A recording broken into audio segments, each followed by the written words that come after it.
Bonjour, je vais vous présenter aujourd'hui la correction du TP2, d'où vient le morceau de tissu. Alors, dans ce TP, qui était une démarche d'investigation, donc vous aviez un morceau de tissu qui était imbibé avec un produit chimique, et il fallait retrouver à qui appartenait ce morceau de tissu à partir des indices que vous aviez dans le document. Alors, donc ici, il y avait différents documents, différentes informations, donc sur le bleu de méthylène, sur de l'eau de mer, sur les feux d'artifice, sur du traitement contre le mildiou, donc sur les vignes en gros. Et ensuite, voilà, une situation avec trois personnages qui se trouvent dans des situations différentes. Et l'idée, c'était de trouver auquel de ces trois personnages appartenait le morceau de tissu. Alors, la première étape, donc vous l'avez tous compris, tous trouvé, c'était déjà de réussir à extraire le liquide, hein, on va dire, du morceau de tissu. Alors, il y avait plusieurs solutions. Soit on prenait le morceau de tissu et on l'essorait au-dessus des tubes à essai. Soit, par exemple, on peut aussi rajouter un petit peu d'eau distillée sur le tissu pour qu'il soit un peu plus imbibé et que ça fasse un petit peu plus de liquide. Donc on pouvait faire les deux, on pouvait faire un mix des deux, soit l'un, soit l'autre. Voilà. Donc en gros, il fallait quand même extraire le liquide du tissu et ne pas manipuler directement sur le tissu en mettant les produits. Ensuite, on avait deux produits chimiques à notre disposition. C'était de la soude, donc une solution d'hydroxyde de sodium, et du nitrate d'argent. Et au tableau, vous aviez donc les indications avec les couleurs des différents précipités en fonction des détecteurs utilisés. Alors, il fallait savoir donc que la soude permettait de détecter les ions métalliques et que le nitrate d'argent permet de détecter les ions chlorure. Ensuite, je vous mettais les couleurs des précipités correspondant à chaque ion métallique et au nitrate d'argent et aux ions chlorure, pardon. Alors, donc voilà, les deux expériences qu'il fallait faire, c'était pas très compliqué. Il fallait essorer le tissu dans chacun des deux tubes. Dans un des deux tubes, dans le premier, on ajoutait quelques gouttes de solution d'hydroxyde de sodium, donc de soude, afin de détecter l'éventuelle présence d'ions métalliques. Alors, ça peut être des ions cuivre, des ions zinc, des ions fer 2, fer 3, etc.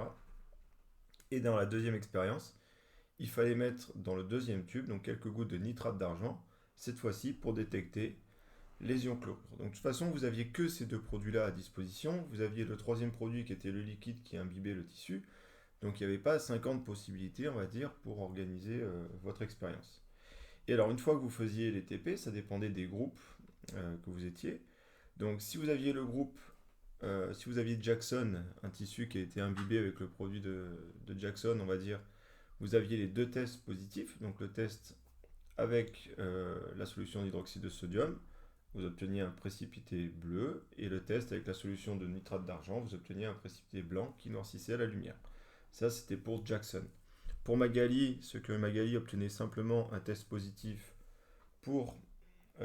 avec l'hydroxyde de sodium, on obtenait un précipité bleu, donc caractéristique des ions cuivre, mais négatif pour le nitrate d'argent. Et pour Olivia, c'était l'inverse, on obtenait un test qui était positif pour la solution du nitrate d'argent, c'est-à-dire positif aux ions chlorure, et négatif pour l'hydroxyde de sodium. Voilà, alors il fallait ensuite, une fois que vous aviez fait votre résultat de test, hein, vous aviez vos résultats, il fallait remonter pour voir un petit peu la situation de chaque personnage. Donc Jackson, lui, il travaillait dans une usine de feux d'artifice, et dans l'usine de feux d'artifice, on utilise du chlorure de cuivre. Voilà, donc les ions chlorure et évidemment des ions cuivre. Donc c'est pour ça que les deux tests positifs, forcément, nous amènent à penser que le tissu appartenait à Jackson.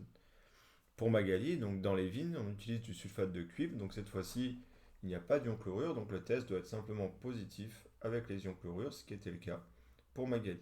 Et pour Olivia, elle se baigne dans l'eau de mer qui contient des ions chlorure et des ions sodium. Et elle se baigne tout habillée. Donc son jean peut être coloré en bleu avec du bleu de méthylène notamment, ce qui fait la couleur du liquide que vous avez extrait. Et donc à cet endroit-là, on voyait que il s'agissait donc de la présence d'ions chlorure, mais pas d'ions métalliques. Donc voilà ce qu'il fallait faire simplement, le rédiger correctement avec le protocole et surtout la conclusion et euh, l'interprétation des résultats.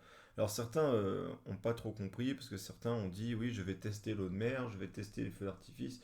Non, en fait vous ne pouviez pas tester l'eau de mer ou les feux d'artifice parce que vous ne saviez pas ce que vous avez.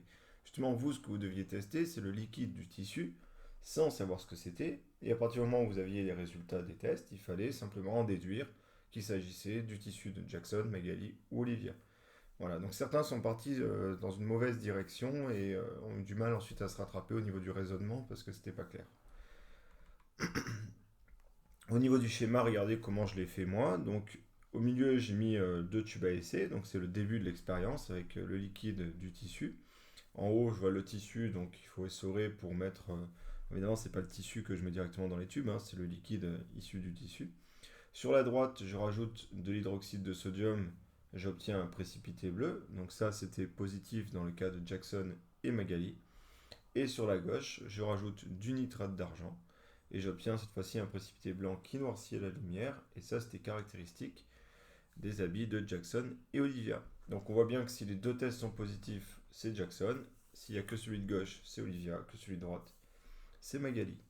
Donc voilà ce qu'il fallait faire et voilà la correction donc, de ce TP qui n'était pas très compliqué, mais il fallait que le raisonnement soit suffisamment clair pour ne pas s'en mêler les pinceaux. Voilà, donc ça c'était le TP. J'espère que vous aurez compris la correction et je vous remercie. Au revoir.